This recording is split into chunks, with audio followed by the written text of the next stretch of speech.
Assalamualaikum. Waalaikumsalam warahmatullahi wabarakatuh.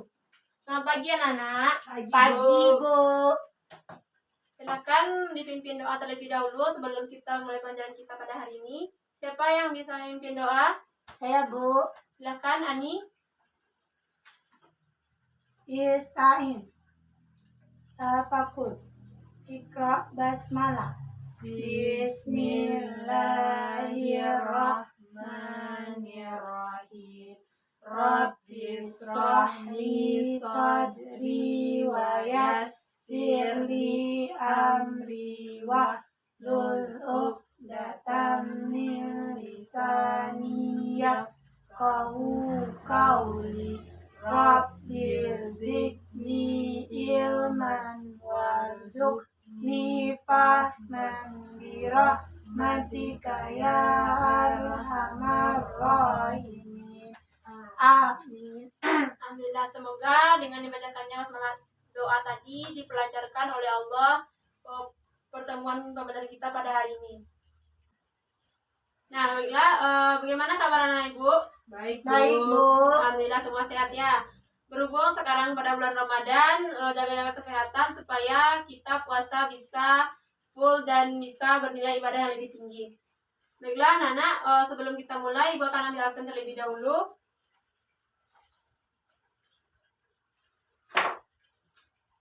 Ani, Hadir, Bu. Hairunisa, Hadir, Bu. baiklah. Materi kita pada hari ini yaitu tentang Daulah Mamluk. Pada minggu lalu kita sudah membahas tentang Daulah Ayyubiyah. Daulah Ayyubiyah itu berkaitan erat dengan Daulah Mamluk karena setelah runtuhnya Daulah Abbasiyah barulah berdiri Daulah Mamluk. Mereka saling berkaitan. Manfaat dari kita mempelajari Daulah Mamluk ini adalah supaya kita dapat mengambil hikmah dari nilai-nilai positif yang dilakukan oleh Daulah Mamluk ini, supaya dapat kita amalkan dalam kehidupan sehari-hari kita. Selanjutnya, manfaat yang kedua itu kita dapat mengetahui bagaimana sejarah Islam, termasuk di sini sejarah Daulah Mamluk, bagaimana sejarah berdirinya Daulah Mamluk sampai kepada sejarah keruntuhan Daulah Mamluk ini. Baiklah, Ibu sudah membuat media tentang pembelajaran kita pada hari ini yaitu Daulah Mamluk. Silahkan anak Ibu baca dahulu selama 2 menit. Dimulai sekarang, silahkan dibaca.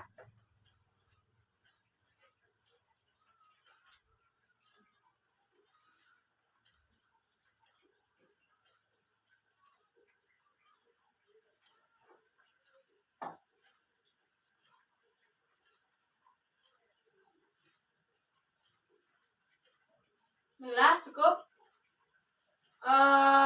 Sekarang Ibu akan menjelaskan tentang Daulah Mamluk. Daulah Mamluk.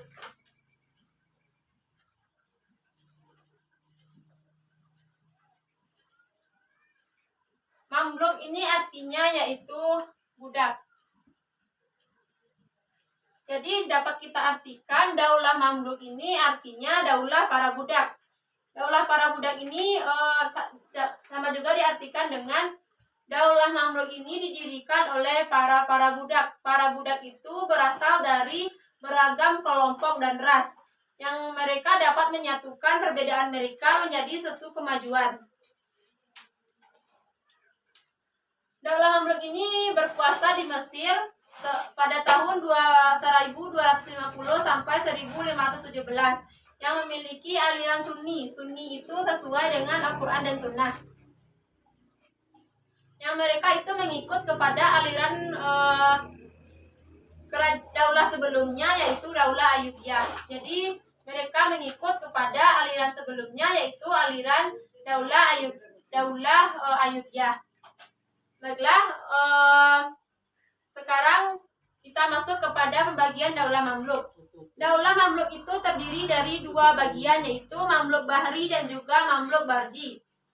Mamluk Bahri itu didirikan pada tahun 1250 sampai 1390 yang raja penguasa pertamanya yaitu Izzuddin Aibak. Izzuddin Aibak ini dahulunya sebagai panglima di Ayubiyah, namun sekarang dia bisa menjadi sultan dari kerajaan Daulah Mamluk.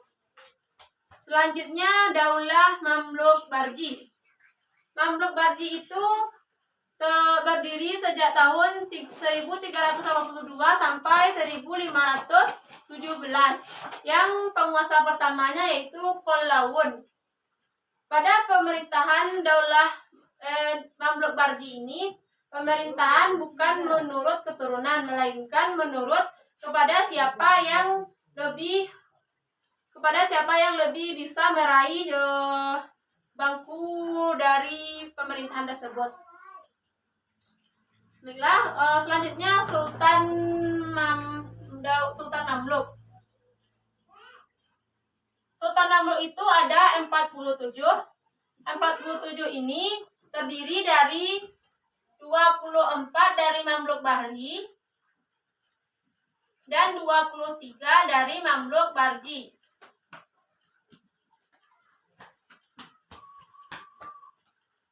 Jadi jumlah dari Sultan Daulah Mamluk ini semuanya yaitu 47 orang.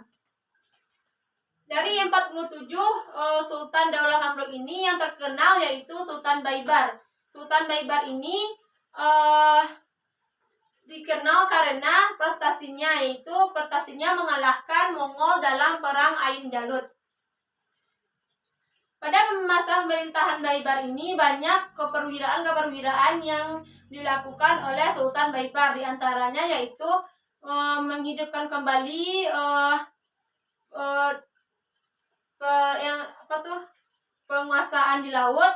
Yang kedua, membuat pos-pos. Yang ketiga, membuat bangunan-bangunan umum seperti sekolah, rumah sakit, dan fasilitas-fasilitas lainnya.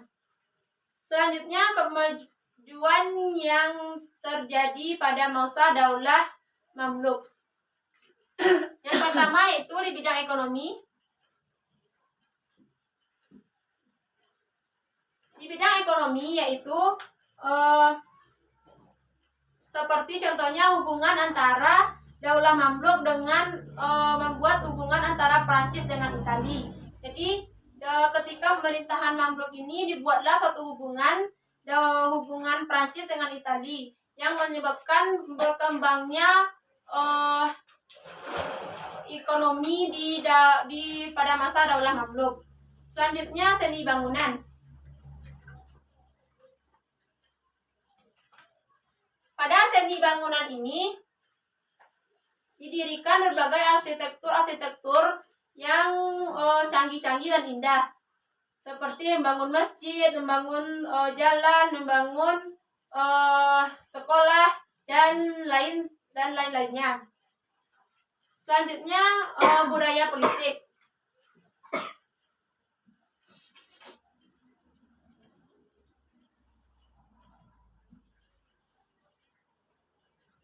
Budaya politik militer ini memiliki sistem oligarki. Jadi pada masa pemerintahan Daulah Mamluk ini, pemerintahan itu bukan berdasarkan keturunan, melainkan berdasarkan siapa yang dapat meraih kursi pemerintahan, dan juga siapa yang mampu dan paling berpengaruh pada masa itu. Selanjutnya sistem pemerintahan.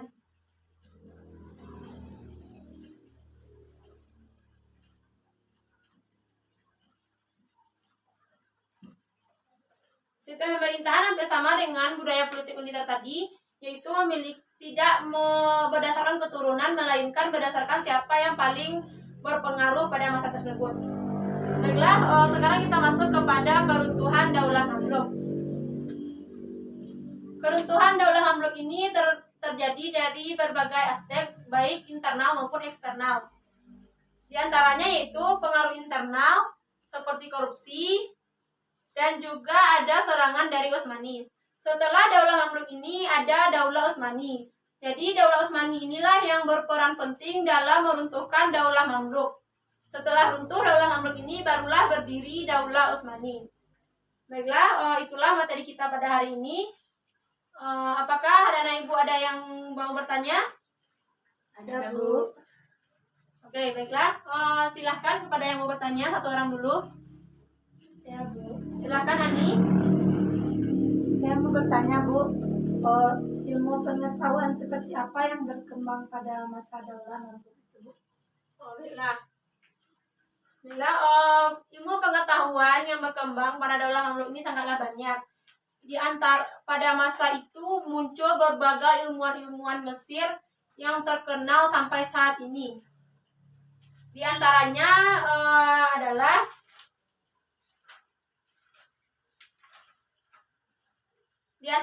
ilmu keislaman, ilmu kedokteran, ilmu astronomi, dan juga ilmu lain-lainnya. Dari bidang ilmu pengetahuan keislaman seperti di bidang Ibnu Taimiyah, di bidang reformer kepemikiran. Sedangkan di bidang kedokteran seperti Ibnu Nafis, yaitu menemukan sistem peredaran darah. Dan juga di bidang astronomi, yaitu Ibnu Al-Faras. Ibnu Al-Faras ini di bidang astronomi. Baiklah, itulah Ani. Terima kasih, Bu. Nah, baiklah. Selanjutnya, Nisa. Silakan Nisa. Keruntuhan yang pengaruh internal dapat yang maksud dari pengaruh internal tersebut. Baiklah. Keruntuhan Daulah Mamluk ini ada dari eksternal dan juga dari internal. Dari eksternal itu dari luar, sedangkan dari internal itu berasal dari dalam. Dari eksternal ini seperti itu yang ada di media serangan Utsmani. Jadi itu berasal dari luar kerajaan. Sedangkan dari internal itu berasal dari dalam kerajaan seperti korupsi, uang negara itu habis, uang kerajaan itu habis untuk dimakan oleh pemimpin di dalam tersebut, dan juga perebutan kekuasaan antara yang satu dengan yang lainnya. Mereka berebut untuk menjadi pemimpin. Jadi disitulah muncul keruntuhan dari Daulah Mamluk. Sedikit Ibu tambahkan, keruntuhan Daulah Mamluk ini yang terpenting yaitu karena dahulunya itu Mamluk itu terkenal dengan kewibawaan dan ketegasan, kearifan dari para pemimpinnya. Namun lama-kelamaan sifat-sifat yang pemimpin tersebut mulai hilang dari pemimpin Daulah Mamluk. Dari situlah sedikit demi sedikit hilangnya atau runtuhnya Daulah Mamluk. Baiklah, apa masih ada yang ingin bertanya? Tidak, Bu. Baiklah. Jika tidak ada yang bertanya, mungkin materi kita pada hari ini hanya sampai di sini. Jadi inti dari pertemuan kita pada hari ini, jangan putus untuk menuntut ilmu. Sejarah-sejarah Islam itu sangatlah banyak, bisa kita pelajari dari mulai Umayyah, dari Ayyubiyah, sampai ke Daulah Mamluk, dan sampai ada di bawahnya masih banyak kerajaan lain. Jadi dengan kita mempelajari itu menambah keyakinan kita kepada agama Islam dan menambah pengetahuan kita tentang agama Islam. Baiklah, untuk minggu besok silakan dikerjakan latihan, yaitu membuat mind mapping seperti yang Ibu buat ini, secantik dan sebagus mungkin, dan seperti diberi warna supaya lebih menarik untuk dibaca. Dan minggu besok dibuat dalam pakai kertas karton ini. Baiklah, sampai di sini pertemuan kita pada hari ini. Marilah kita membacakan basmalah bersama-sama. Alhamdulillah secara bersama-sama, maaf. Alhamdulillahirabbil alamin. Baiklah, Ibu akhiri pertemuan kita pada hari ini. Wabillahi taufiq wal hidayah. Assalamualaikum warahmatullahi wabarakatuh. Waalaikumsalam warahmatullahi wabarakatuh.